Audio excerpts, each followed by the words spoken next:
స్థానిక సంస్థల ఎన్నికల్లో కాంగ్రెస్ సరికొత్త వ్యూహాన్ని అమలు చేస్తుందా? మహిళల సంక్షేమంపై దీనిలో భాగంగానే కాంగ్రెస్ ఫోకస్ పెట్టిందా అంటే అవుననే అంటున్నారు రాజకీయ విశ్లేషకులు. ఇప్పటికే వారిని ఆర్థికంగా బలోపేతం చేసేలా 1 కోటి మంది మహిళల్ని కోటీశ్వరులను చేస్తామని ప్రకటించి పక్కా ప్రణాళికలతో ముందుకెళ్తున్నట్లు సమాచారం. డబుల్ బెడ్రూమ్ ఇల్లు కావచ్చు, ఇళ్ల పట్టాలు కావచ్చు, ఇలా ప్రతిదీ కూడా మహిళల పేరు మీదనే ఉండేలా కాంగ్రెస్ ప్రభుత్వం చూస్తోంది. స్థానిక సంస్థల ఎన్నికల్లో మహిళలకు పెద్దపీట వేయాలని కూడా యోచిస్తున్నట్లు సమాచారం. ఇక దీన్ని బట్టి చూస్తే మెజార్టీ సీట్లు మహిళలకే దక్కేటటువంటి అవకాశాలు అయితే కనిపిస్తున్నాయి. ఒకవైపు మహిళా రిజర్వేషన్, మరోవైపు బీసీలకు సంబంధించి 42% రిజర్వేషన్లతో సగానికి పైగా సీట్లు వచ్చేటటువంటి అవకాశాలు కూడా ఉన్నాయి. ఇప్పటికే వారి ఓట్లపై పార్టీలు కూడా ఫోకస్ చేస్తున్నటువంటి పరిస్థితి కనిపిస్తోంది. స్థానిక సంస్థల ఎన్నికలు రసవత్తరంగా మారబోతున్నాయి. అధికారం చేపట్టిన తర్వాత మహిళలకు సంబంధించినటువంటి పథకాల్ని కాంగ్రెస్ ప్రభుత్వం ఏ విధంగా అమలు చేస్తుందో ప్రజల్లోకి వెళ్లి వివరించేలా ప్లాన్ చేస్తుంది. ఇక మహిళలను పారిశ్రామికవేత్తలుగా తీర్చిదిద్దేటటువంటి ప్రయత్నాలు కూడా చేస్తూ ఉంది.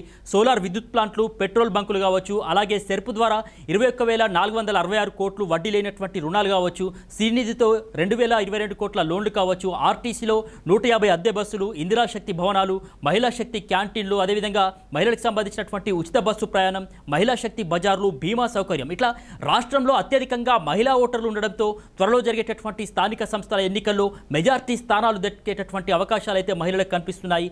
మహిళా రిజర్వేషన్ ఆమోదం కనుక పొందితే వారికి కూడా వాటా దక్కబోతుంది.